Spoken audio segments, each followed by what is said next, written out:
ಒಮ್ಮೆ ಊಹಿಸಿಕೊಳ್ಳಿ, ಮನೆಯಲ್ಲಿ ಕರೆಂಟಿಲ್ಲ, ಓದಲು ಸರಿಯಾದ ಸೌಲಭ್ಯಗಳಿಲ್ಲ, ಕುಟುಂಬದ ಆರ್ಥಿಕ ಪರಿಸ್ಥಿತಿ ತೀರಾ ಹದಗೆಟ್ಟಿದೆ.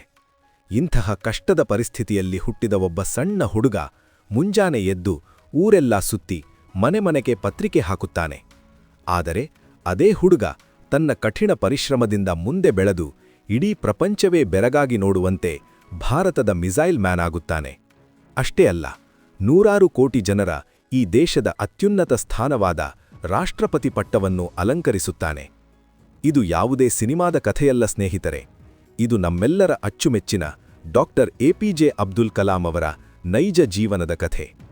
ನಮಸ್ಕಾರ ಸ್ನೇಹಿತರೆ, ಕನ್ನಡ ಬುಕ್ಸ್ ನಾಲೆಜ್ ಯೂಟ್ಯೂಬ್ ಚಾನೆಲ್ಗೆ ನಿಮ್ಮೆಲ್ಲರಿಗೂ ಆತ್ಮೀಯ ಸ್ವಾಗತ. ಇಂದು ನಾವು ಕಲಾಂ ಅವರ ಅದ್ಭುತ ಆತ್ಮಕಥೆ ವಿಂಗ್ಸ್ ಆಫ್ ಫೈರ್ ಅಥವಾ ಅಗ್ನಿಯ ರೆಕ್ಕೆಗಳು ಪುಸ್ತಕದ ಸಂಪೂರ್ಣ ಮತ್ತು ಅತ್ಯಂತ ವಿವರವಾದ ಸಾರಾಂಶವನ್ನು ಆರಂಭಿಸುತ್ತಿದ್ದೇವೆ. ವಿಡಿಯೋ ಶುರು ಮಾಡುವ ಮುನ್ನ ಒಂದು ಸಣ್ಣ ವಿನಂತಿ. ನೀವಿನ್ನೂ ನಮ್ಮ ಚಾನೆಲ್ಗೆ ಸಬ್ಸ್ಕ್ರೈಬ್ ಆಗಿಲ್ಲ ಅಂದ್ರೆ ದಯವಿಟ್ಟು ಈಗಲೇ ಸಬ್ಸ್ಕ್ರೈಬ್ ಮಾಡಿ ಮತ್ತು ಪಕ್ಕದಲ್ಲೇ ಇರುವ ಬೆಲ್ ಐಕಾನ್ ಒತ್ತಿ. ವಿಡಿಯೋ ಇಷ್ಟವಾದರೆ ಖಂಡಿತ ಲೈಕ್ ಮಾಡಿ ಮತ್ತು ಜೀವನದಲ್ಲಿ ಏನಾದರೂ ಸಾಧಿಸಬೇಕು ಎಂದು ಕನಸು ಕಾಣುತ್ತಿರುವ ನಿಮ್ಮ ಸ್ನೇಹಿತರೊಂದಿಗೆ ಈ ವಿಡಿಯೋವನ್ನು ಶೇರ್ ಮಾಡಿ. ನಿಮ್ಮ ಒಂದು ಲೈಕ್ ಮತ್ತು ಸಬ್ಸ್ಕ್ರೈಬ್ ನಮಗೆ ಇನ್ನಷ್ಟು ಅತ್ಯುತ್ತಮ ಪುಸ್ತಕಗಳ ಸಾರಾಂಶವನ್ನು ನಿಮ್ಮ ಮುಂದೆ ತರಲು ದೊಡ್ಡ ಸ್ಫೂರ್ತಿ ನೀಡುತ್ತದೆ. ಸ್ನೇಹಿತರೆ, ಇದು ಕೇವಲ 50 ನಿಮಿಷಗಳ ಮೇಲ್ನೋಟದ ಸಾರಾಂಶವಲ್ಲ, ಬದಲಾಗಿ ಕಲಾಂ ಅವರ ಜೀವನದ ಪ್ರತಿಯೊಂದು ಹೆಜ್ಜೆಯನ್ನು, ಅವರು ಎದುರಿಸಿದ ಪ್ರತಿಯೊಂದು ಸೋಲನ್ನು ಮತ್ತು ಆ ಸೋಲಿನಿಂದ ಅವರು ಕಲಿತ ದೊಡ್ಡ ಪಾಠಗಳನ್ನು ನಾವಿಲ್ಲಿ ಆಳವಾಗಿ ಅರ್ಥಮಾಡಿಕೊಳ್ಳಲಿದ್ದೇವೆ. ಯಾವಾಗಲಾದರೂ ಜೀವನದಲ್ಲಿ ಕಷ್ಟಗಳು ಬಂದಾಗ ನನ್ನಿಂದ ಏನೂ ಸಾಧಿಸಲು ಸಾಧ್ಯವಿಲ್ಲ ಎಂದು ನಿಮಗೆ ಅನ್ನಿಸಿದ್ದರೆ ಈ ವಿಡಿಯೋ ನಿಮಗಾಗಿಯೇ ಮಾಡಿದ್ದು. ಈ ಭಾಗ 1 ವಿಡಿಯೋದಲ್ಲಿ ನಾವು ಕಲಾಂ ಅವರ ಬಾಲ್ಯ, ಅವರ ಕನಸುಗಳು ಮತ್ತು ಇಸ್ರೋದಲ್ಲಿ ಅವರು ಅನುಭವಿಸಿದ ರೋಚಕ ಸವಾಲುಗಳನ್ನು ಒಂದೊಂದಾಗಿ ವಿವರವಾಗಿ ತಿಳಿಯಲಿದ್ದೇವೆ. ವಿಡಿಯೋ ಸ್ವಲ್ಪ ಉದ್ದವಿರಬಹುದು, ಆದರೆ ನನ್ನ ಮಾತು ನಂಬಿ, ಇದನ್ನು ನೀವು ಕೊನೆಯವರೆಗೂ ಕೇಳಿದರೆ ನಿಮ್ಮ ಆಲೋಚನಾ ಕ್ರಮವೇ ಖಂಡಿತ ಬದಲಾಗುತ್ತದೆ. ಜೀವನದಲ್ಲಿ ಎಷ್ಟೇ ದೊಡ್ಡ ಕಷ್ಟ ಬಂದರೂ ಅದನ್ನು ಎದುರಿಸುವ ಧೈರ್ಯ ನಿಮಗೆ ಬರುತ್ತದೆ. ಬನ್ನಿ, ಈ ಅದ್ಭುತ ಪಯಣವನ್ನು ಶುರು ಮಾಡೋಣ. ಅಧ್ಯಾಯ 1: ದೃಷ್ಟಿಕೋನ, ಕನಸುಗಳ ಅಡಿಪಾಯ. ಸ್ನೇಹಿತರೆ, ಪುಸ್ತಕದ ಮೊದಲನೇ ವಿಭಾಗದ ಹೆಸರು ದೃಷ್ಟಿಕೋನ. ಈ ಅಧ್ಯಾಯವು ನಮ್ಮೆಲ್ಲರ ಪ್ರೀತಿಯ ಅಬ್ದುಲ್ ಕಲಾಂ ಅವರ ಬಾಲ್ಯದ ಅತ್ಯಂತ ಸುಂದರವಾದ ಮತ್ತು ಅಷ್ಟೇ ಕಷ್ಟಕರವಾದ ದಿನಗಳ ಬಗ್ಗೆ ನಮಗೆ ಪರಿಚಯಿಸುತ್ತದೆ. ಕಲಾಂ ಅವರು ಹುಟ್ಟಿದ್ದು ತಮಿಳುನಾಡಿನ ರಾಮೇಶ್ವರಂ ಎಂಬ ಒಂದು ಪುಟ್ಟ ದ್ವೀಪದಲ್ಲಿ. ಅವರ ತಂದೆಯ ಹೆಸರು ಜೈನುಲಬ್ದೀನ್ ಮತ್ತು ತಾಯಿಯ ಹೆಸರು ಆಶಿಯಮ್ಮ. ಅವರದ್ದು ಒಂದು ಸಾಮಾನ್ಯ ಮಧ್ಯಮ ವರ್ಗದ ಕುಟುಂಬ. ಇಂದಿನ ಕಾಲದಲ್ಲಿ ನಾವು ದೊಡ್ಡ ಡಿಗ್ರಿ, ಅಪಾರವಾದ ಬ್ಯಾಂಕ್ ಬ್ಯಾಲೆನ್ಸ್ ಇದ್ದರೆ ಮಾತ್ರ ಮನುಷ್ಯನಿಗೆ ಬೆಲೆ ಎಂದುಕೊಳ್ಳುತ್ತೇವೆ. ಆದರೆ ಕಲಾಂ ಅವರ ತಂದೆಯ ಬಳಿ ಯಾವುದೇ ದೊಡ್ಡ ಶಾಲಾ ಕಾಲೇಜಿನ ಸರ್ಟಿಫಿಕೇಟ್ ಇರಲಿಲ್ಲ, ಹಾಗೆಯೇ ಅವರೇನು ಶ್ರೀಮಂತರೂ ಆಗಿರಲಿಲ್ಲ. ಆದರೆ ಅವರ ಬಳಿ ಇದ್ದದ್ದು ಅಪಾರವಾದ ಜೀವನಾನುಭವ, ಸರಳತೆ ಮತ್ತು ಪ್ರಾಮಾಣಿಕತೆ. ಇನ್ನೂ ಅವರ ತಾಯಿ ಆಶಿಯಮ್ಮನವರ ಕರುಣೆಯಂತೂ ಪದಗಳಲ್ಲಿ ವರ್ಣಿಸಲು ಅಸಾಧ್ಯ. ಕಲಾಂ ಅವರು ಹೆಮ್ಮೆಯಿಂದ ಹೇಳುತ್ತಾರೆ, ನಮ್ಮ ಮನೆಯಲ್ಲಿ ಪ್ರತಿದಿನ ಊಟ ಮಾಡುತ್ತಿದ್ದವರಲ್ಲಿ ನಮ್ಮ ರಕ್ತ ಸಂಬಂಧಿಗಳಿಗಿಂತ ಹೊರಗಿನ ಬಡವರೇ ಹೆಚ್ಚಾಗಿರುತ್ತಿದ್ದರು. ಎಂತಹ ಅದ್ಭುತ ಗುಣ ಅಲ್ಲವೇ? ತಂದೆ ತಾಯಿಯ ಈ ನಿಸ್ವಾರ್ಥ ಸೇವೆ ಮತ್ತು ಸರಳತೆ ಪುಟ್ಟ ಬಾಲಕ ಕಲಾಂ ಅವರ ಮನಸ್ಸಿನಲ್ಲಿ ಸಮಾಜಮುಖಿ ಚಿಂತನೆಯ ಬಲವಾದ ಅಡಿಪಾಯವನ್ನು ಹಾಕಿತು. ರಾಮೇಶ್ವರಂ ಎಂದರೆ ನಮಗೆಲ್ಲ ನೆನಪಾಗುವುದು ಅಲ್ಲಿನ ಪ್ರಸಿದ್ಧ ಶಿವನ ದೇವಸ್ಥಾನ. ಕಲಾಂ ಅವರ ಮನೆ ಆ ದೇವಸ್ಥಾನದಿಂದ ಕೇವಲ 10 ನಿಮಿಷದ ದಾರಿಯಲ್ಲಿತ್ತು. ಆ ಊರಿನಲ್ಲಿ ಹಿಂದೂಗಳು ಮತ್ತು ಮುಸ್ಲಿಮರು ಎಷ್ಟೊಂದು ಅನ್ಯೋನ್ಯವಾಗಿದ್ದರು ಎಂದರೆ ಅದೊಂದು ಮಾದರಿ ಸಮಾಜವಾಗಿತ್ತು. ರಾಮೇಶ್ವರಂ ದೇವಸ್ಥಾನದ ಪ್ರಧಾನ ಅರ್ಚಕರಾಗಿದ್ದ ಪಕ್ಷಿ ಲಕ್ಷ್ಮಣ ಶಾಸ್ತ್ರಿಗಳು ಮತ್ತು ಕಲಾಂ ಅವರ ತಂದೆ ಜೈನುಲಬ್ದೀನ್ ಅವರು ಪ್ರಾಣ ಸ್ನೇಹಿತರಾಗಿದ್ದರು. ಸಂಜೆಯಾದರೆ ಸಾಕು, ಇಬ್ಬರೂ ಒಟ್ಟಿಗೆ ಕುಳಿತು ಅಧ್ಯಾತ್ಮದ ಬಗ್ಗೆ, ಬದುಕಿನ ಮೌಲ್ಯಗಳ ಬಗ್ಗೆ ಆಳವಾದ ಚರ್ಚೆ ನಡೆಸುತ್ತಿದ್ದರು. ಇದನ್ನು ನೋಡುತ್ತಾ ಬೆಳೆದ ಕಲಾಂ ಅವರಿಗೆ ಮನುಷ್ಯರ ನಡುವೆ ಧರ್ಮದ ಗೋಡೆಗಳಿಲ್ಲ, ಎಲ್ಲರೂ ಒಂದೇ ಎಂಬ ಬಹುದೊಡ್ಡ ಪಾಠ ಬಾಲ್ಯದಲ್ಲೇ ಮನದಟ್ಟಾಯಿತು. ತಂದೆಯ ಜೊತೆ ಮಸೀದಿಗೆ ಹೋಗುತ್ತಿದ್ದ ಕಲಾಂ ಅವರಿಗೆ ಪ್ರಾರ್ಥನೆಯ ಅರ್ಥ ತಿಳಿಯದಿದ್ದರೂ ಆ ಪ್ರಾರ್ಥನೆ ಖಂಡಿತ ದೇವರನ್ನು ತಲುಪುತ್ತದೆ ಎಂಬ ಅಚಲವಾದ ನಂಬಿಕೆಯಿತ್ತು. ಆದರೆ ಕೇವಲ ಹಳ್ಳಿಯ ವಾತಾವರಣದಲ್ಲಿ ಬೆಳೆದರೆ ಸಾಲದು, ಪ್ರಪಂಚದ ಜ್ಞಾನವೂ ಬೇಕಲ್ಲವೇ? ಆ ಜ್ಞಾನವನ್ನು ಕಲಾಂ ಅವರಿಗೆ ನೀಡಿದ್ದು ಅವರ ಭಾವ ಅಹ್ಮದ್ ಜಲಾಲುದ್ದೀನ್. ಜಲಾಲುದ್ದೀನ್ ಅವರು ಕಲಾಂ ಅವರಿಗಿಂತ 15 ವರ್ಷ ದೊಡ್ಡವರಾಗಿದ್ದರು. ಪ್ರತಿದಿನ ಸಂಜೆ ಇಬ್ಬರೂ ಸಮುದ್ರದ ದಡದಲ್ಲಿ ನಡೆಯುತ್ತಾ ಪ್ರಪಂಚದ ಅದ್ಭುತಗಳ ಬಗ್ಗೆ ಮಾತನಾಡುತ್ತಿದ್ದರು. ಜಲಾಲುದ್ದೀನ್ ಅವರು ಕಲಾಂ ಅವರಿಗೆ ವಿಜ್ಞಾನದ ಹೊಸ ಹೊಸ ಆವಿಷ್ಕಾರಗಳ ಬಗ್ಗೆ, ಸಾಹಿತ್ಯದ ಬಗ್ಗೆ ಮತ್ತು ವೈದ್ಯಕೀಯ ಕ್ಷೇತ್ರದ ಸಾಧನೆಗಳ ಬಗ್ಗೆ ಕಥೆಗಳ ರೂಪದಲ್ಲಿ ವಿವರಿಸುತ್ತಿದ್ದರು. ಆ ಸಣ್ಣ ದ್ವೀಪದಲ್ಲಿ ಕುಳಿತು ವಿಶಾಲವಾದ ವಿಶ್ವದ ಬಗ್ಗೆ ಕನಸು ಕಾಣಲು ಕಲಾಂ ಅವರಿಗೆ ಇದು ಬಹುದೊಡ್ಡ ಪ್ರೇರಣೆಯಾಯಿತು. ಸ್ನೇಹಿತರೆ, ಈ ಅಧ್ಯಾಯದ ಅತ್ಯಂತ ರೋಚಕ ಘಟನೆ ಶುರುವಾಗುವುದು ಎರಡನೇ ಮಹಾಯುದ್ಧದ ಸಮಯದಲ್ಲಿ. ಯುದ್ಧದ ಪ್ರಭಾವ ಭಾರತದ ಮೇಲೂ ಬಿತ್ತು. ತುರ್ತು ಪರಿಸ್ಥಿತಿಯ ಕಾರಣದಿಂದ ರಾಮೇಶ್ವರಂ ರೈಲ್ವೆ ನಿಲ್ದಾಣದಲ್ಲಿ ರೈಲು ನಿಲ್ಲುವುದನ್ನು ಸರ್ಕಾರ ರದ್ದುಗೊಳಿಸಿತು. ಇದು ದಿನಪತ್ರಿಕೆ ಓದುವವರಿಗೆ ದೊಡ್ಡ ಸಮಸ್ಯೆಯಾಯಿತು. ಆಗ ಪತ್ರಿಕೆಗಳನ್ನು ಓಡುತ್ತಿರುವ ರೈಲಿನಿಂದಲೇ ಹೊರಗೆ ಮರಳಿನ ಮೇಲೆ ಎಸೆಯಲಾಗುತ್ತಿತ್ತು. ಕಲಾಂ ಅವರ ಅಣ್ಣನ ಮಗ ಶಂಶುದ್ದೀನ್ ಎಂಬುವವರು ಆ ಊರಿನಲ್ಲಿ ಪತ್ರಿಕೆಗಳನ್ನು ಹಂಚುವ ಜವಾಬ್ದಾರಿ ಹೊತ್ತಿದ್ದರು.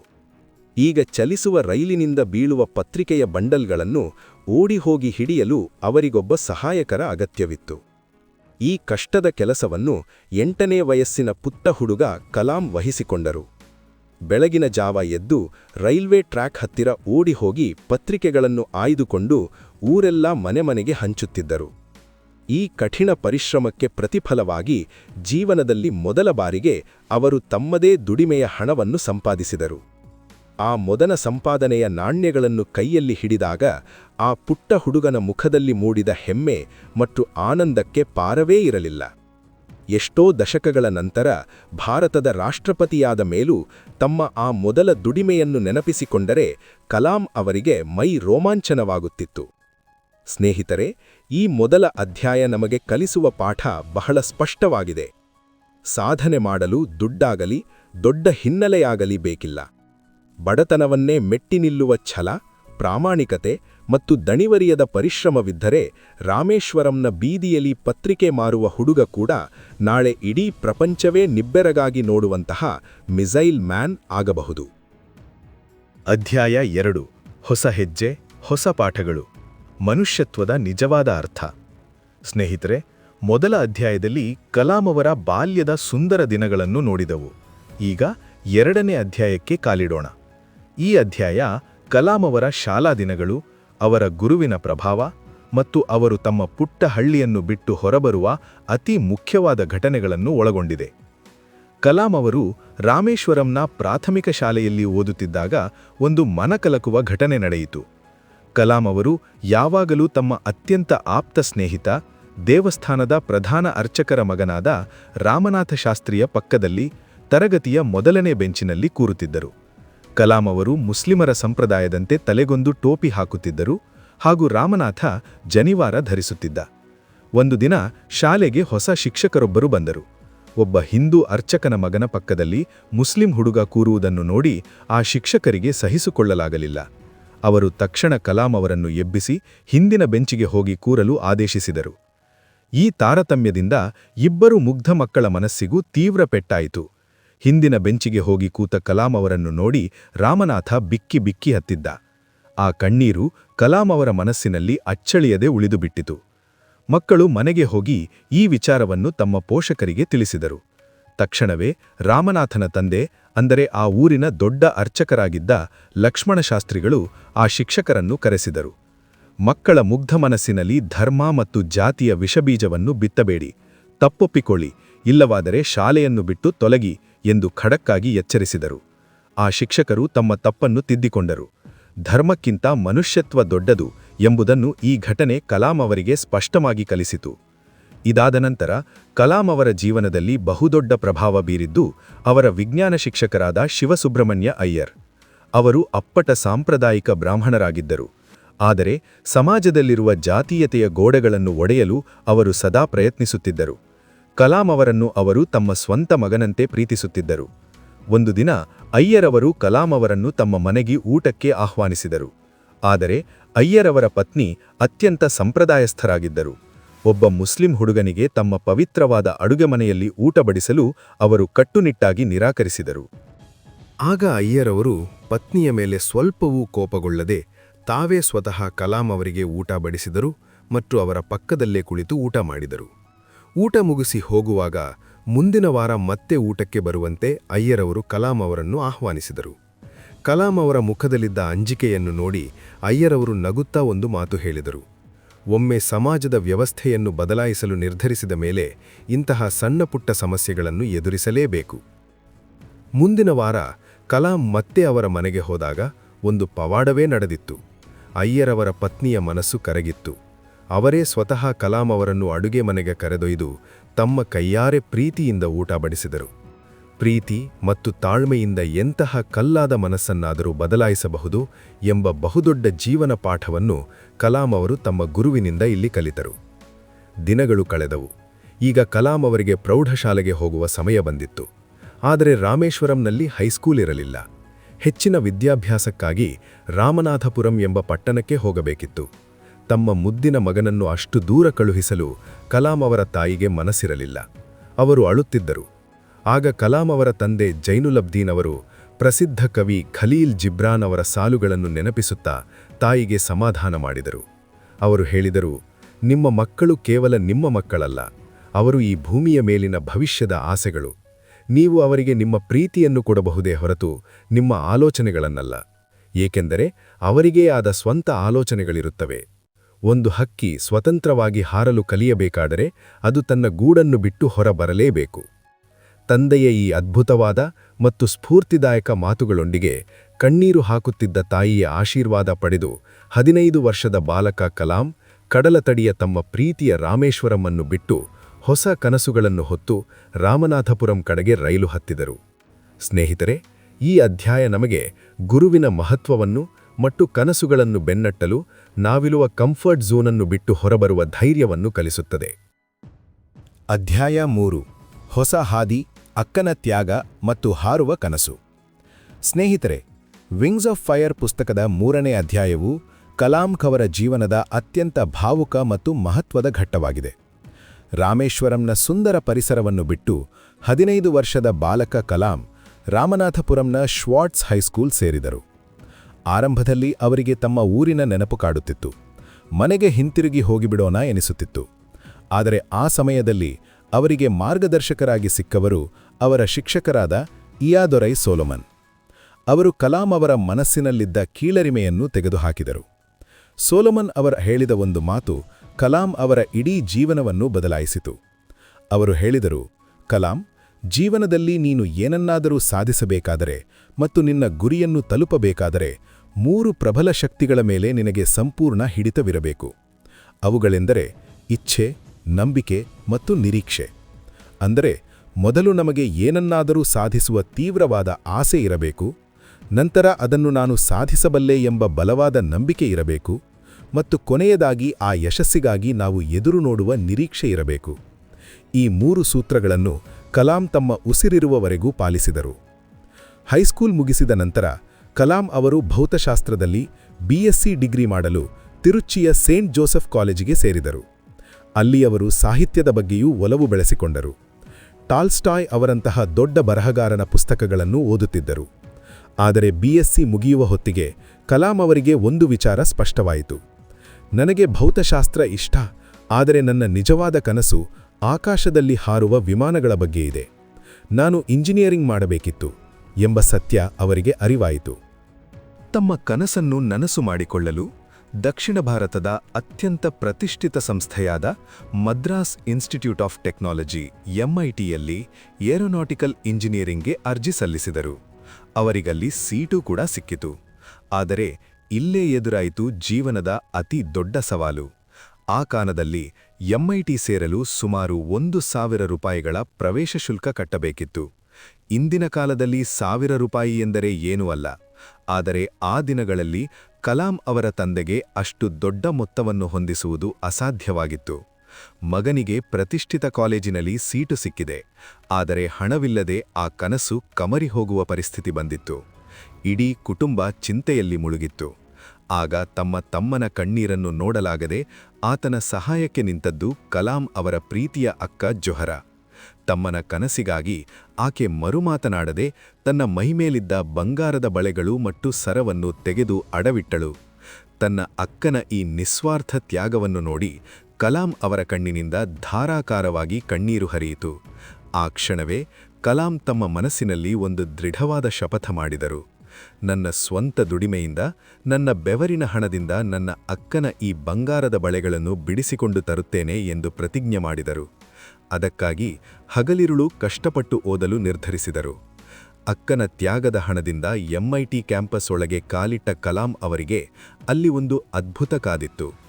ಆ ಕಾಲೇಜಿನ ಆವರಣದಲ್ಲಿ ಪ್ರದರ್ಶನಕ್ಕಾಗಿ 2 ಹಳೆಯ ವಿಮಾನಗಳನ್ನು ನಿಲ್ಲಿಸಲಾಗಿತ್ತು.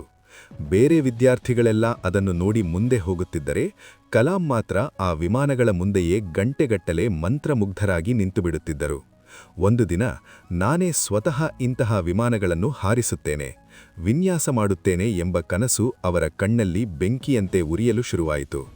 ಸ್ನೇಹಿತರೆ, ಈ ಅಧ್ಯಾಯದೊಂದಿಗೆ ಪುಸ್ತಕದ ಮೊದಲನೇ ವಿಭಾಗವಾದ ದೃಷ್ಟಿಕೋನ ಮುಕ್ತಾಯವಾಗುತ್ತದೆ.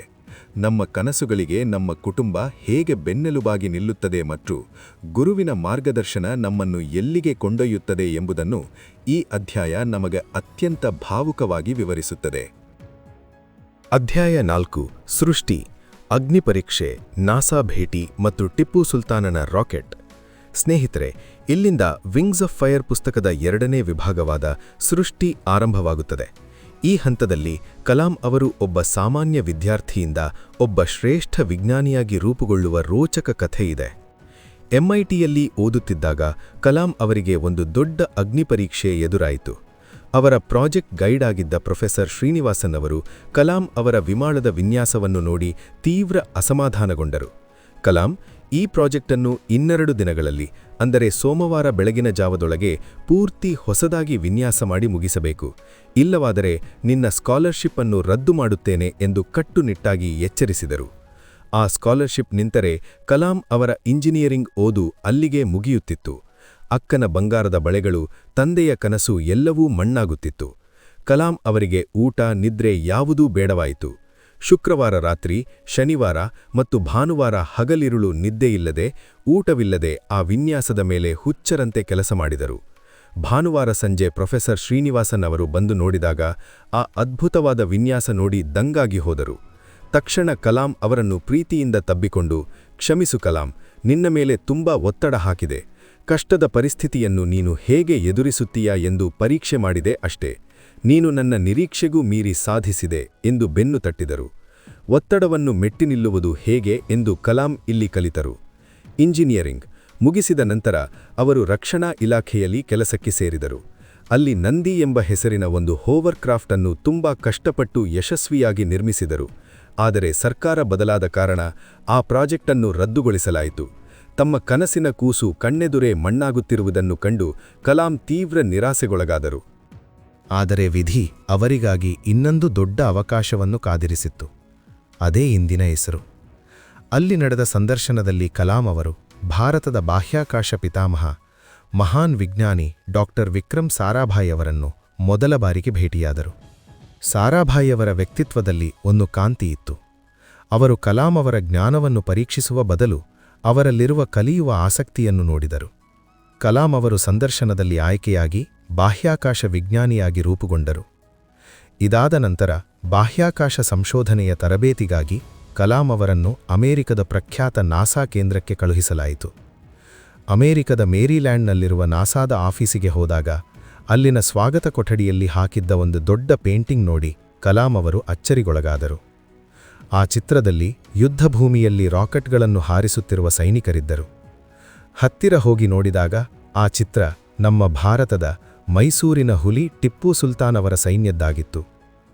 ಜಗತ್ತಿನ ಅತೀ ದೊಡ್ಡ ಬಾಹ್ಯಾಕಾಶ ಸಂಸ್ಥೆ ನಾಸಾದಲ್ಲಿ ಜಗತ್ತಿನ ಮೊಟ್ಟಮೊದಲ ರಾಕೆಟ್ ಹಾರಿಸಿದ ಕೀರ್ತಿಗಾಗಿ ಭಾರತದ ಟಿಪ್ಪು ಸುಲ್ತಾನನ ಚಿತ್ರವನ್ನು ಗೌರವದಿಂದ ಹಾಕಲಾಗಿತ್ತು. ಆದರೆ ನಮ್ಮದೇ ದೇಶದಲ್ಲಿ ನಾವು ಅದನ್ನು ಮರೆತಿದ್ದೆವು. ಆ ಚಿತ್ರವನ್ನು ನೋಡಿ ಒಬ್ಬ ಭಾರತೀಯನಾಗಿ ಕಲಾಂ ಅವರ ಎದೆ ಹೆಮ್ಮೆಯಿಂದ ಉಬ್ಬಿತು. ಸ್ನೇಹಿತರೆ, ಕಷ್ಟದ ಬೆಟ್ಟವನ್ನೇ ಏರಿ ಅಮೆರಿಕದ ನಾಸಾದಲ್ಲಿ ನಮ್ಮ ದೇಶದ ಕೀರ್ತಿಯನ್ನು ಕಂಡು ಹೆಮ್ಮೆಪಟ್ಟ ಕಲಾಂ ಅವರ ಈ ರೋಚಕ ಕಥೆ ಕೇಳಿ ನಿಮ್ಮ ರೋಮಗಳೂ ಎದ್ದು ನಿಂತಿದ್ದರೆ ಈ ವಿಡಿಯೋಗೆ ಈಗಲೇ ಒಂದು ಲೈಕ್ ಕೊಡಿ. ನಮ್ಮ ಭಾರತದ ಹೆಮ್ಮೆಯ ಇತಿಹಾಸ ಮತ್ತು ಕಲಾಂ ಅವರ ಈ ಸಾಧನೆಯನ್ನು ಪ್ರತಿಯೊಬ್ಬರಿಗೂ ತಲುಪಿಸಲು ಈ ವಿಡಿಯೋವನ್ನು ಶೇರ್ ಮಾಡಿ. ಇಂತಹ ಅದ್ಭುತವಾದ ಪುಸ್ತಕಗಳ ಆಳವಾದ ಸಾರಾಂಶವನ್ನು ಕೇಳಲು ಈಗಲೇ ಕನ್ನಡ ಬುಕ್ಸ್ ನಾಲೆಡ್ಜ್ ಚಾನೆಲ್ಗೆ ಸಬ್ಸ್ಕ್ರೈಬ್ ಆಗಿ. ನಿಮ್ಮ ಬೆಂಬಲವೇ ನಮಗೆ ಶ್ರೀರಕ್ಷೆ. ಸ್ನೇಹಿತರೆ, ಈ ಅಧ್ಯಾಯ ನಮಗೆ ಕಲಿಸುವ ಬಹುದೊಡ್ಡ ಪಾಠವೇನೆಂದರೆ, ಜೀವನದಲ್ಲಿ ಒಂದು ಬಾಗಿಲು ಮುಚ್ಚಿದರೆ ಇನ್ನೊಂದು ದೊಡ್ಡ ಬಾಗಿಲು ತೆರೆಯುತ್ತದೆ. ನಂದಿ ಪ್ರಾಜೆಕ್ಟ್ ರದ್ದಾಗದಿದ್ದರೆ ಕಲಾಂ ಅವರು ವಿಕ್ರಮ್ ಸಾರಾಭಾಯಿ ಅವರನ್ನು ಭೇಟಿಯಾಗುತ್ತಿರಲಿಲ್ಲ. ನಿಮ್ಮ ಸೋಲುಗಳನ್ನು ಸ್ವಾಗತಿಸಿ, ಏಕೆಂದರೆ ಆ ಸೋಲು ನಿಮ್ಮನ್ನು ಇನ್ನೊಂದು ದೊಡ್ಡ ಗೆಲುವಿಗೆ ಕರೆದೊಯ್ಯುತ್ತದೆ.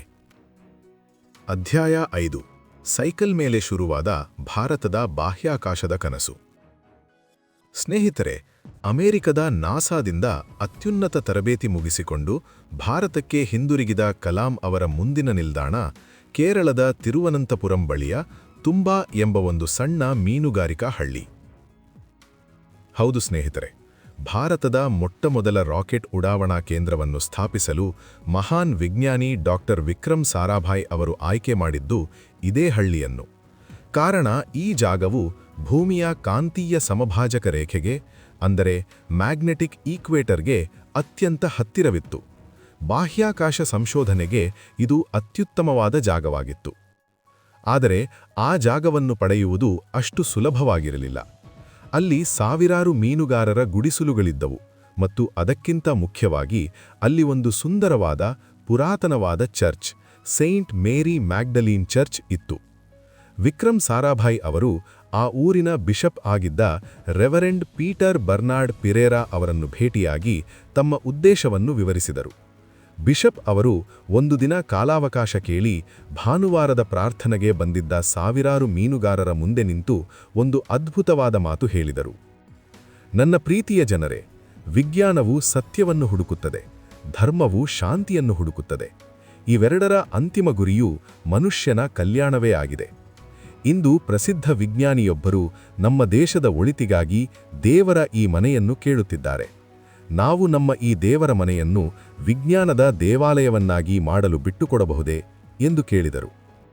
ಆಗ ಇಡೀ ಪ್ರಾರ್ಥನಾ ಮಂದಿರದಲ್ಲಿ ಒಮ್ಮೆಗೆ ಆಮೇನ್ ಎಂಬ ಶಬ್ದ ಕೇಳಿಬಂತು. ದೇಶಕ್ಕಾಗಿ ಆ ಬಡ ಮೀನುಗಾರರು ತಮ್ಮ ದೇವರ ಮನೆಯನ್ನೇ, ತಮ್ಮ ವಸತಿಯನ್ನೇ ನಗುನಗುತ್ತಾ ಬಿಟ್ಟುಕೊಟ್ಟರು. ಕಣ್ಣೀರು ತರಿಸುವ ಈ ತ್ಯಾಗ ಭಾರತದ ಬಾಹ್ಯಾಕಾಶ ಇತಿಹಾಸದ ಸುವರ್ಣಾಕ್ಷರಗಳಲ್ಲಿ ಬರೆದಿಡುವಂತಹದ್ದು. ಧರ್ಮ ಮತ್ತು ವಿಜ್ಞಾನ ಒಂದೇ ವೇದಿಕೆಯಲ್ಲಿ ಸೇರಿದ ಅಪೂರ್ವ ಘಟನೆ ಅದಾಗಿತ್ತು. ಇದಾದ ನಂತರ ಶುರುವಾಗಿದ್ದೇ ನಿಜವಾದ ಹೋರಾಟ. ಆ ಹಳೆಯ ಚರ್ಚ್ ಕಟ್ಟಡವೇ ಭಾರತದ ಮೊಟ್ಟಮೊದಲ ಬಾಹ್ಯಾಕಾಶ ಸಂಶೋಧನಾ ಕೇಂದ್ರವಾಯಿತು. ಅಲ್ಲಿನ ದನಗಳ ಕೊಟ್ಟಿಗೆಗಳು ಲ್ಯಾಬೊರೇಟರಿಗಳಾದವು. ಬಿಷಪ್ ಅವರ ಮನೆ ವಿಜ್ಞಾನಿಗಳ ಕಚೇರಿಯಾಯಿತು. ಆ ಸಣ್ಣ ಹಳ್ಳಿಯಲ್ಲಿ ಸರಿಯಾದ ಕ್ಯಾಂಟೀನ್ ವ್ಯವಸ್ಥೆಯೂ ಇರಲಿಲ್ಲ. ಕಲಾಂ ಮತ್ತು ಅವರ ತಂಡದ ವಿಜ್ಞಾನಿಗಳು ಬೆಳಿಗ್ಗೆಯಿಂದ ರಾತ್ರಿಯವರೆಗೆ ಸತತವಾಗಿ ಬಿಸಿಲಿನಲ್ಲಿ ಬೇಯುತ್ತಾ ರಾಕೆಟ್ ನಿರ್ಮಾಣದ ಕೆಲಸದಲ್ಲಿ ತೊಡಗಿದ್ದರು. ಸ್ನೇಹಿತರೆ, ಇಂದಿನ ದಿನಗಳಲ್ಲಿ ಸಣ್ಣ ವಸ್ತುಗಳನ್ನು ಸಾಗಿಸಲು ದೊಡ್ಡ ದೊಡ್ಡ ಕ್ರೇನ್ಗಳಿವೆ. ಆದರೆ ಆ ಕಾಲದಲ್ಲಿ ರಾಕೆಟ್ನ ಬಿಳಿಭಾಗಗಳನ್ನು ಸಾಗಿಸಲು ಯಾವುದೇ ವಾಹನಗಳಿರಲಿಲ್ಲ.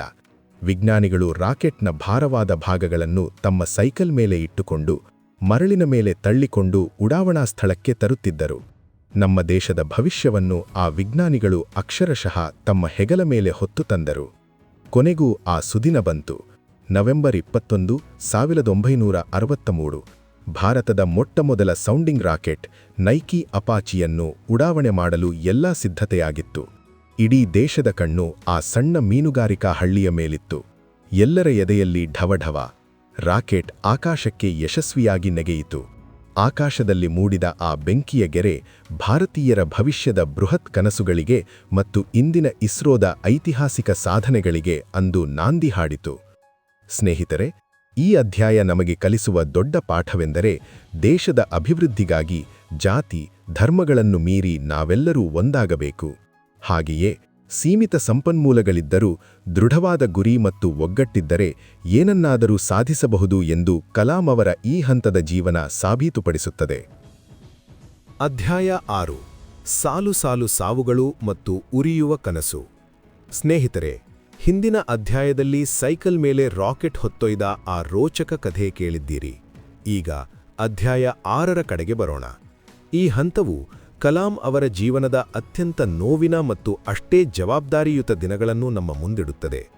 ಭಾರತವು ತನ್ನದೇ ಆದ ಸ್ವಂತ ಉಪಗ್ರಹ ಉಡಾವಣಾ ವಾಹನ ಅಂದರೆ SLV ಅಂದರೆ ಸ್ಯಾಟಲೈಟ್ ಲಾಂಚ್ ವೆಹಿಕಲ್ ಅನ್ನು ನಿರ್ಮಿಸಬೇಕು ಎಂಬ ಬಹುದೊಡ್ಡ ಕನಸನ್ನು ಡಾಕ್ಟರ್ ವಿಕ್ರಮ್ ಸಾರಾಭಾಯಿ ಅವರು ಕಂಡಿದ್ದರು. ಈ ಬೃಹತ್ ಪ್ರಾಜೆಕ್ಟ್ನ ನಾಯಕರಾಗಿ ಅಂದರೆ ಪ್ರಾಜೆಕ್ಟ್ ಡೈರೆಕ್ಟರ್ ಆಗಿ ಅಬ್ದುಲ್ ಕಲಾಂ ಅವರನ್ನು ಆಯ್ಕೆ ಮಾಡಲಾಯಿತು. ಇದು ಕಲಾಂ ಅವರ ಪಾಲಿಗೆ ಒಂದು ಅಗ್ನಿ ಪರೀಕ್ಷೆಯಾಗಿತ್ತು. 10,000ಕ್ಕೂ ಹೆಚ್ಚು ಬಿಡಿಭಾಗಗಳು, 100 ವಿಜ್ಞಾನಿಗಳು ಮತ್ತು ಇಡೀ ದೇಶದ ಪ್ರತಿಷ್ಠೆ ಎಲ್ಲವೂ ಈಗ ಕಲಾಂ ಅವರ ಹೆಗಲ ಮೇಲಿತ್ತು. ಎಲ್ಲರೂ ಒಂದೇ ಕುಟುಂಬದಂತೆ ಒಗ್ಗೂಡಿ SLV-3ರ ನಿರ್ಮಾಣದ ಕೆಲಸವನ್ನು ಶುರುಮಾಡಿದರು. ಆದರೆ ಎಲ್ಲವೂ ಸರಿಯಾಗಿ ನಡೆಯುತ್ತಿದೆ ಎನ್ನುವಾಗಲೇ 1971ರ ಡಿಸೆಂಬರ್ 30ರಂದು ಒಂದು ಆಘಾತಕಾರಿ ಸುದ್ದಿ ಬಂತು. ಭಾರತದ ಬಾಹ್ಯಾಕಾಶದ ಪಿತಾಮಹ ಕಲಾಂ ಅವರ ಪಾಲಿನ ದೇವರಂತಿದ್ದ ಡಾಕ್ಟರ್ ವಿಕ್ರಮ್ ಸಾರಾಭಾಯಿಯವರು ತಮ್ಮ 52ನೇ ವಯಸ್ಸಿನಲ್ಲಿಯೇ ಅಕಾಲಿಕವಾಗಿ ಹೃದಯಾಘಾತದಿಂದ ನಿಧನರಾದರು. ಈ ಸುದ್ದಿ ಕೇಳಿ ಇಡೀ ದೇಶವೇ ಅನಾಥವಾಯಿತು. ಕಲಾಂ ಅವರಿಗಂತೂ ತಮ್ಮ ಸ್ವಂತ ತಂದೆಯನ್ನೇ ಕಳೆದುಕೊಂಡಷ್ಟು ದುಃಖವಾಯಿತು. ಭಾರತದ ಬಾಹ್ಯಾಕಾಶ ಕನಸಿಗೆ ಅಡಿಪಾಯ ಹಾಕಿದ್ದ ಆ ಮಹಾನ್ ಚೇತನ ದಿಢೀರನೆ ಕಣ್ಮರೆಯಾಗಿತ್ತು.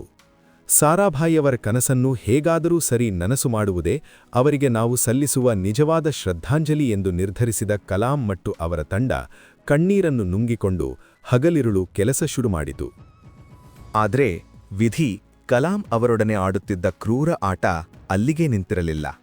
ಕೆಲವೇ ದಿನಗಳಲ್ಲಿ ಕಲಾಂ ಅವರಿಗೆ ಜನ್ಮ ನೀಡಿದ್ದ, ಅದೆಷ್ಟೋ ಬಡವರಿಗೆ ಅನ್ನ ಹಾಕಿದ್ದ ಅವರ ಪ್ರೀತಿಯ ತಾಯಿ ಆಶಿಯಮ್ಮ ಇಹಲೋಕ ತ್ಯಜಿಸಿದರು. ತಾಯಿಯ ಸಾವಿನ ನೋವಿನಿಂದ ಹೊರಬರುವ ಮುನ್ನವೇ ಇಡೀ ಕುಟುಂಬದ ಆಧಾರಸ್ತಂಭವಾಗಿದ್ದ, ಬಾಲ್ಯದಿಂದಲೂ ಪ್ರಾಮಾಣಿಕತೆಯ ಪಾಠ ಹೇಳಿಕೊಟ್ಟಿದ್ದ ಅವರ ತಂದೆ ಜೈನುಲಬ್ದೀನ್ ಅವರು ಕೂಡ ತಮ್ಮ 105ನೇ ವಯಸ್ಸಿನಲ್ಲಿ ಕೊನೆಯುಸಿರೆಳೆದರು. ಒಂದೇ ಮನೆಯ 2 ದೀಪಗಳು ಒಟ್ಟಿಗೆ ಆರಿಹೋಗಿದ್ದವು. ಈ ಸಾಲು ಸಾಲು ಸಾವುಗಳು ಕಲಾಂ ಅವರನ್ನು ಮಾನಸಿಕವಾಗಿ ಜರ್ಜರಿತರನ್ನಾಗಿಸಿದವು. ಆದರೆ ಈ ದುಃಖದ ಬೆನ್ನಲ್ಲೇ ಅವರಿಗೆ ಅತೀ ದೊಡ್ಡ ಪೆಟ್ಟು ಬಿದ್ದದ್ದು ಅವರ ಪ್ರೀತಿಯ ಭಾವ ಅಹಮದ್ ಜಲಾಲುದ್ದೀನ್ ಅವರ ನಿಧನದಿಂದ. ಬಾಲ್ಯದಲ್ಲಿ ಕಲಾಂ ಅವರ ಜೊತೆ ಸಮುದ್ರದ ದಡದಲ್ಲಿ ನಡೆಯುತ್ತಾ ಪ್ರಪಂಚದ ಅರಿವು ಮೂಡಿಸಿ ಅವರ ಮುಗ್ಧ ಮನಸ್ಸಿನಲ್ಲಿ ಆಕಾಶಕ್ಕೆ ಹಾರುವ ದೊಡ್ಡ ಕನಸುಗಳನ್ನು ಬಿತ್ತಿದ್ದ ಅದೇ ಜಲಾಲುದ್ದೀನ್ ಈಗ ಶಾಶ್ವತವಾಗಿ ಕಣ್ಮುಚ್ಚಿದ್ದರು. ಯಾರು ಕಲಾಂ ಅವರ ಕನಸಿಗೆ ರೆಕ್ಕೆಗಳನ್ನು ಕೊಟ್ಟಿದ್ದರೋ ಅವರು ಆ ಕನಸು ನನಸಾಗುವುದನ್ನು ನೋಡಲು ಬದುಕಿರಲಿಲ್ಲ. ತಮ್ಮನ್ನು ಬೆಳೆಸಿದ, ಪ್ರೀತಿಸಿದ, ಮಾರ್ಗದರ್ಶನ ನೀಡಿದ ಎಲ್ಲರೂ ಒಬ್ಬೊಬ್ಬರಾಗಿ ದೂರವಾಗುತ್ತಿದ್ದರು. ಕಲಾಂ ಅಕ್ಷರಶಃ ಒಂಟಿಯಾಗಿದ್ದರು. ಸ್ನೇಹಿತರೆ, ಇಂತಹ ಭೀಕರ ಒಂಟಿತನ ಮತ್ತು ದುಃಖದ ಸಮಯದಲ್ಲಿ ಸಾಮಾನ್ಯ ಮನುಷ್ಯನಾಗಿದ್ದರೆ ಸಂಪೂರ್ಣವಾಗಿ ಕುಸಿದು ಹೋಗುತ್ತಿದ್ದ, ಡಿಪ್ರೆಷನ್ಗೆ ಜಾರುತ್ತಿದ್ದ. ಆದರೆ ಕಲಾಂ ಅವರು ಹಾಗೆ ಮಾಡಿಲ್ಲ. ಅವರು ತಮ್ಮ ಕಣ್ಣೀರನ್ನು ಒರೆಸಿಕೊಂಡರು. ತಮ್ಮೆಲ್ಲಾ ನೋವು ಮತ್ತು ಒಂಟಿತನವನ್ನು SLV-3 ಪ್ರಾಜೆಕ್ಟ್ನ ಯಶಸ್ಸಿಗಾಗಿ ಮುಡಿಪಾಗಿಟ್ಟರು. ತಮ್ಮ ಗುರು ಸಾರಾಭಾಯ್ ಮತ್ತು ತಂದೆತಾಯಿಯ ಆಶೀರ್ವಾದ ಸದಾ ತನ್ನೊಂದಿಗಿರುತ್ತದೆ ಎಂಬ ಅಚಲವಾದ ನಂಬಿಕೆಯಿಂದ ಊಟ ನಿದ್ದೆ ಮರೆತು ದಿನದ 18 ಗಂಟೆಗಳ ಕಾಲ ಲ್ಯಾಡ್ನಲ್ಲಿಯೇ ಕಳೆಯಲಾರಂಭಿಸಿದರು. ಅವರ ಮನಸ್ಸಿನಲ್ಲಿದ್ದ ದುಃಖವೆಲ್ಲವೂ ಈಗ ರಾಕೆಟ್ ನಿರ್ಮಾಣದ ಬೆಂಕಿಯಾಗಿ ಬದಲಾಗಿತ್ತು. ಸ್ನೇಹಿತರೆ, ಈ ಅಧ್ಯಾಯವು ನಮಗೆ ಜೀವನದ ಅತ್ಯಂತ ಕಠಿಣವಾದ ಸತ್ಯವನ್ನು ಕಲಿಸುತ್ತದೆ. ಸಾವು ಮತ್ತು ನೋವುಗಳು ಪ್ರತಿಯೊಬ್ಬರ ಜೀವನದ ಒಂದು ಭಾಗ. ಆದರೆ ಆ ನೋವಿನಲ್ಲಿಯೇ ಮುಳುಗಿ ಹೋಗದೆ ಆ ನೋವನ್ನೇ ನಮ್ಮ ಮುಂದಿನ ದೊಡ್ಡ ಸಾಧನೆಯ ಮೆಟ್ಟಿಲನ್ನಾಗಿ ಮಾಡಿಕೊಳ್ಳುವವನೇ ನಿಜವಾದ ಸಾಧಕ. ಅಧ್ಯಾಯ 7. ಕಣ್ಣೆದುರೇ ಕಮರಿದ ಕನಸು ಮತ್ತು ಶ್ರೇಷ್ಠ ನಾಯಕನ ಬೆಂಬಲ. ಸ್ನೇಹಿತರೆ, ಹಿಂದಿನ ಅಧ್ಯಾಯದಲ್ಲಿ ಸಾಲು ಸಾಲು ಸಾವುಗಳಿಂದ ಕಲಾಂ ಅವರು ಅನುಭವಿಸಿದ ಮಾನಸಿಕ ವೇದನೆಯನ್ನು ನಾವು ನೋಡಿದೆವು. ಈಗ ಅಧ್ಯಾಯ 7ರ ಕಡೆಗೆ ಬರೋಣ. ಈ ಅಧ್ಯಾಯದಲ್ಲಿ ಕಲಾಂ ಅವರ ವೃತ್ತಿಜೀವನದ ಅತೀ ದೊಡ್ಡ ಸೋಲು ಮತ್ತು ಅವರು ಕಲಿತ ಬಹುದೊಡ್ಡ ಪಾಠ ಅಡಗಿದೆ. ಸರಿಸುಮಾರು 10 ವರ್ಷಗಳ ಹಗಲಿರುಳಿನ ಕಠಿಣ ಪರಿಶ್ರಮ, ಸಾವಿರಾರು ವಿಜ್ಞಾನಿಗಳ ಬೆವರು. ಅಂತಿಮವಾಗಿ ಆ ದಿನ ಬಂದೇ ಬಿಟ್ಟಿತು. 1979ರ ಆಗಸ್ಟ್ 10, ಶ್ರೀಹರಿಕೋಟಾದ ಉಡಾವಣಾ ಕೇಂದ್ರ. ಇಡೀ ದೇಶದ ಕಣ್ಣು ಕಲಾಂ ಅವರ ನೇತೃತ್ವದಲ್ಲಿ ನಿರ್ಮಾಣವಾಗಿದ್ದ SLV-3 ರಾಕೆಟ್ ಮೇಲಿತ್ತು. ಕೌಂಟ್ಡೌನ್ ಶುರುವಾಯಿತು. ಉಡಾವಣೆಗೆ ಕೇವಲ 8 ನಿಮಿಷಗಳಿರುವಾಗ ರಾಕೆಟ್ನ 2ನೇ ಹಂತದ ಕಂಟ್ರೋಲ್ ಸಿಸ್ಟಮ್ ಒಂದು ಎಚ್ಚರಿಕೆಯ ಸಂದೇಶವನ್ನು ನೀಡಿತು. ರಾಕೆಟ್ನ 2ನೇ ಹಂತದ ಕಂಟ್ರೋಲ್ ಸಿಸ್ಟಮ್ನಲ್ಲಿ ದ್ರವ ಸೋರಿಕೆಯಾಗುತ್ತಿದೆ. ಈಗ ಉಡಾವಣೆ ಮಾಡುವುದು ಅಪಾಯಕಾರಿ. ಉಡಾವಣೆಯನ್ನು ನಿಲ್ಲಿಸಿ ಎಂದು ಕಂಪ್ಯೂಟರ್ ಸೂಚಿಸಿತು. ಪ್ರಾಜೆಕ್ಟ್ ಡೈರೆಕ್ಟರ್ ಆಗಿದ್ದ ಕಲಾಂ ಅವರ ಎದೆಯಲ್ಲಿ ನಡುಕ ಶುರುವಾಯಿತು. ಅವರು ತಕ್ಷಣ ತಮ್ಮ ತಂಡದ ತಜ್ಞರ ಜೊತೆ ಚರ್ಚಿಸಿದರು. ಕಂಪ್ಯೂಟರ್ ಎಚ್ಚರಿಕೆ ನೀಡಿದ್ದರೂ ರಾಕೆಟ್ನಲ್ಲಿ ಸಾಕಷ್ಟು ಇಂಧನವಿದೆ. ಆ ಸೋರಿಕೆಯ ನಡುವೆಯೂ ಅದು ಯಶಸ್ವಿಯಾಗಿ ಕಕ್ಷೆ ಸೇರುತ್ತದೆ ಎಂಬ ನಂಬಿಕೆ ಕಲಾಂ ಅವರಿಗಿತ್ತು. ಹೀಗಾಗಿ ಅವರು ಬಹುದೊಡ್ಡ ರಿಸ್ಕ್ ತೆಗೆದುಕೊಂಡು ಕಂಪ್ಯೂಟರ್ ಅನ್ನು ಬೈಪಾಸ್ ಮಾಡಿ ಮ್ಯಾನ್ಯುಯಲ್ ಆಗಿ ರಾಕೆಟ್ ಉಡಾವಣೆಗೆ ಆದೇಶ ನೀಡಿದರು. ಬೆಂಕಿಯುಗುಳುತ್ತಾ ರಾಕೆಟ್ ಆಕಾಶಕ್ಕೆ ಹಾರಿತು. ಮೊದಲ ಹಂತ ಯಶಸ್ವಿಯಾಯಿತು. ಎಲ್ಲರ ಮುಖದಲ್ಲೂ ಮಂದಹಾಸ. ಆದರೆ ಎರಡನೇ ಹಂತದಲ್ಲಿ ಕಂಪ್ಯೂಟರ್ ಹೇಳಿದಂತೆಯೇ ಕಂಟ್ರೋಲ್ ಸಿಸ್ಟಮ್ ಸಂಪೂರ್ಣವಾಗಿ ಕೈಕೊಟ್ಟಿತು. ಕಣ್ಣು ಮಿಟಿಕಿಸುವಷ್ಟರಲ್ಲಿ ಇಡೀ ರಾಕೆಟ್ ದಿಕ್ಕು ತಪ್ಪಿ ಕೆಳಗೆ ಬಿದ್ದು ಬಂಗಾಳಕೊಲ್ಲಿಯ ಸಮುದ್ರದ ಪಾಲಾಯಿತು. 10 ವರ್ಷಗಳ ಕಠಿಣ ಪರಿಶ್ರಮ, ಕೋಟ್ಯಾಂತರ ರೂಪಾಯಿ ಹಣ, ದೇಶದ ಪ್ರತಿಷ್ಠೆ ಎಲ್ಲವೂ ಒಂದೇ ಕ್ಷಣದಲ್ಲಿ ಕಣ್ಣೆದುರೇ ಸಮುದ್ರದ ಪಾಲಾಗಿತ್ತು. ಕಲಾಂ ಅವರಿಗೆ ಅಕ್ಷರಶಃ ಭೂಮಿ ಬಾಯಿಬಿಟ್ಟಂತೆ ಭಾಸವಾಯಿತು. ಅವರಿಗೆ ವಿಪರೀತ ಭಯ ಮತ್ತು ಅಪರಾಧಿ ಮನೋಭಾವ ಕಾಡತೊಡಗಿತು. ನನ್ನ ತಪ್ಪು ನಿರ್ಧಾರದಿಂದ ಇಡೀ ದೇಶದ ಹಣ ನೀರಲ್ಲಿ ಹೋಯಿತಲ್ಲ ಎಂದು ಅವರು ಕುಸಿದು ಹೋದರು. ಉಡಾವಣೆ ವಿಫಲವಾದ ತಕ್ಷಣ ಪತ್ರಕರ್ತರು ಕಾಯುತ್ತಿದ್ದರು. ಪತ್ರಿಕಾಗೋಷ್ಠಿಯಲ್ಲಿ ಅವರನ್ನು ಎದುರಿಸುವ ಕನಿಷ್ಠ ಧೈರ್ಯವೂ ಕಲಾಂ ಅವರಿಗಿರಲಿಲ್ಲ. ನೀವು ಕೋಟ್ಯಾಂತರ ರೂಪಾಯಿಗಳನ್ನು ಸಮುದ್ರಕ್ಕೆ ಸುರಿದಿದ್ದೀರಿ ಎಂದು ಪತ್ರಕರ್ತರು ಹರಿಹಾಯುವುದು ಖಚಿತವಾಗಿತ್ತು. ಆಗ ನಡೆದದ್ದೇ ಒಂದು ಪವಾಡ. ಇಸ್ರೋ ಚೇರ್ಮನ್ ಆಗಿದ್ದ ಪ್ರೊಫೆಸರ್ ಸತೀಶ್ ಧವನ್ ಅವರು ಮುಂದೆ ಬಂದರು. ಅವರು ನಡುಗುತ್ತಿದ್ದ ಕಲಾಂ ಅವರನ್ನು ತಮ್ಮ ಹಿಂದಕ್ಕೆ ನಿಲ್ಲಿಸಿ ತಾವೇ ಸ್ವತಃ ಪತ್ರಕರ್ತರ ಎದುರು ಮೈಕ್ ಹಿಡಿದರು. ಪತ್ರಕರ್ತರ ಕಠಿಣ ಪ್ರಶ್ನೆಗಳಿಗೆ ಧವನ್ ಅವರು ಅತ್ಯಂತ ಶಾಂತವಾಗಿ ಉತ್ತರಿಸಿದರು. ಹೌದು, ನಮ್ಮ ಉಡಾವಣೆ ವಿಫಲವಾಗಿದೆ. ಈ ಪ್ರಾಜೆಕ್ಟ್ನ ಮುಖ್ಯಸ್ಥನಾಗಿ ಈ ಸೋಲಿನ ಸಂಪೂರ್ಣ ಜವಾಬ್ದಾರಿಯನ್ನು ನಾನು ಹೊರುತ್ತೇನೆ ಎಂದರು. ಮುಂದುವರೆದು, ಆದರೆ ನನ್ನ ತಂಡದ ವಿಜ್ಞಾನಿಗಳ ಕಠಿಣ ಪರಿಶ್ರಮದ ಮೇಲೆ ನನಗೆ ಸಂಪೂರ್ಣ ನಂಬಿಕೆಯಿದೆ. ಮುಂದಿನ ವರ್ಷ ನಾವು ಇದೇ ಜಾಗದಲ್ಲಿ ಖಂಡಿತ ಯಶಸ್ವಿಯಾಗುತ್ತೇವೆ ಎಂದು ಆತ್ಮವಿಶ್ವಾಸದಿಂದ ನುಡಿದರು. ಸ್ನೇಹಿತರೆ, ತಪ್ಪು ಮಾಡಿದ್ದು ಕಲಾಂ. ಆದರೆ ಇಸ್ರೋ ಚೇರ್ಮನ್ ಆಗಿದ್ದ ಸತೀಶ್ ಧವನ್ ಅವರು ಇಡೀ ಸೋಲಿನ ಜವಾಬ್ದಾರಿಯನ್ನು ತಮ್ಮ ಹೆಗಲ ಮೇಲೆ ಹೊತ್ತುಕೊಂಡು ಕಲಾಂ ಮತ್ತು ಅವರ ತಂಡವನ್ನು ಸಾರ್ವಜನಿಕರ ಟೀಕೆಯಿಂದ ರಕ್ಷಿಸಿದರು.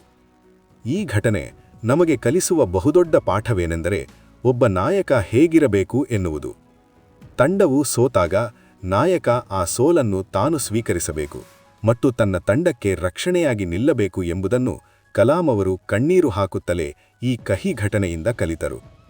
ಮುಂದಿನ ಬಾರಿ ಗೆಲ್ಲಲೇಬೇಕು ಎನ್ನುವ ಬೆಂಕಿ ಈಗ ಕಲಾಂ ಅವರ ಎದೆಯಲ್ಲಿ ನೂರ್ಮಡಿಯಾಗಿತ್ತು. ಅಧ್ಯಾಯ 8: ರೋಹಿಣಿಯ ಯಶಸ್ಸು ಮತ್ತು ನಾಯಕತ್ವದ ಸುವರ್ಣ ಪಾಠ. ಸ್ನೇಹಿತರೆ, ಹಿಂದಿನ ವಿಡಿಯೋದಲ್ಲಿ ನಾವು ಕಂಡ ಆ ಭೀಕರ ಸೋಲು ಕೇವಲ ಒಂದು ಅಂತ್ಯವಾಗಿರಲಿಲ್ಲ, ಅದು ಅತಿ ದೊಡ್ಡ ಗೆಲುವಿನ ಮುನ್ನುಡಿಯಾಗಿತ್ತು.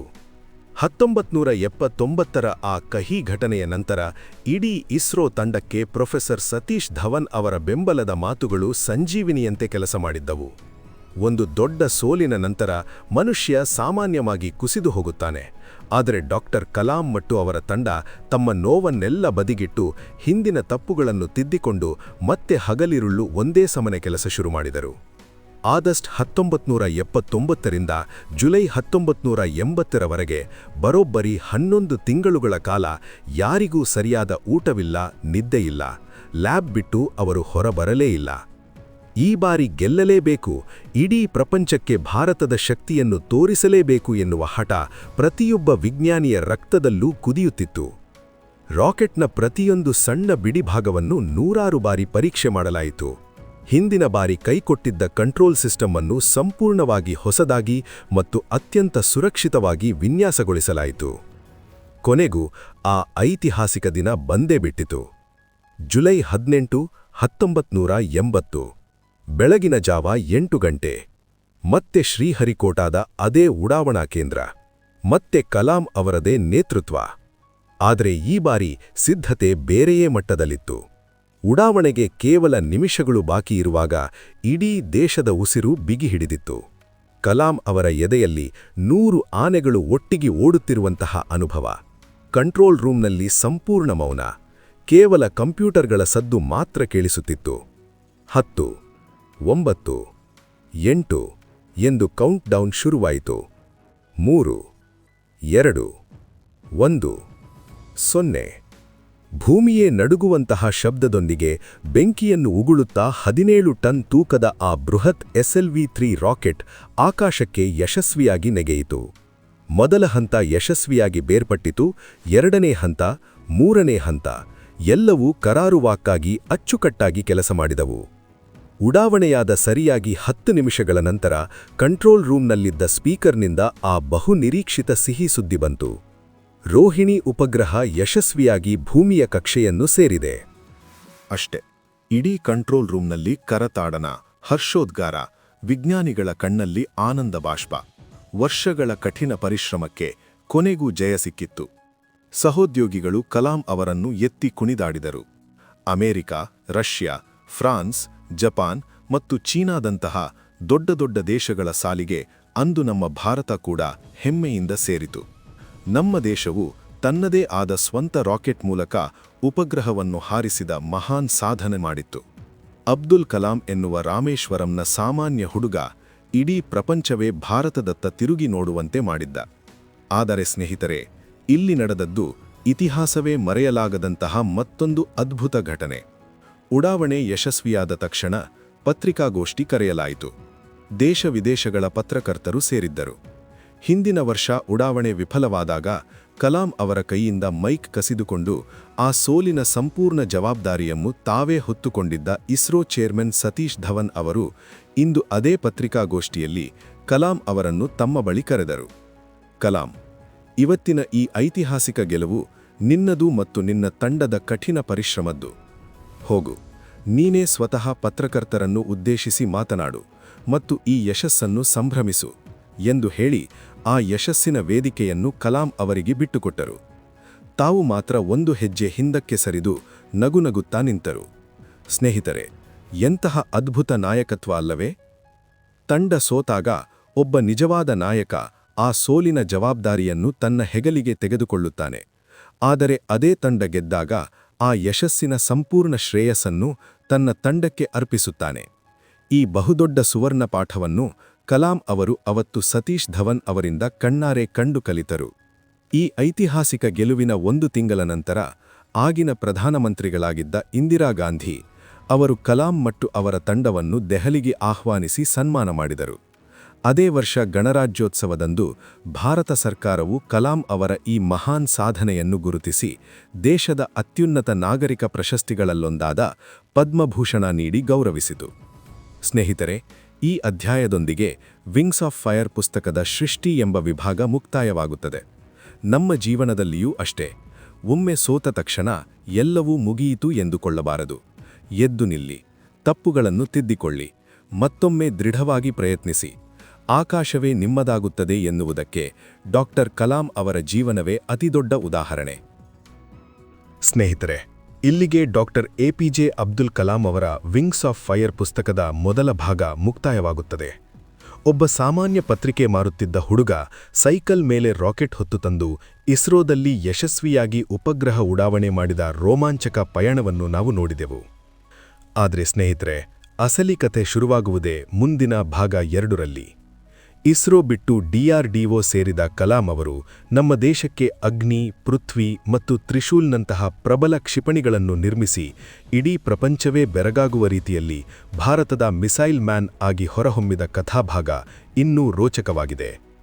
ಆ ಅಧ್ಯಾಯಗಳು ಇದಕ್ಕಿಂತಲೂ 10 ಪಟ್ಟು ಹೆಚ್ಚು ಸ್ಫೂರ್ತಿದಾಯಕವಾಗಿವೆ.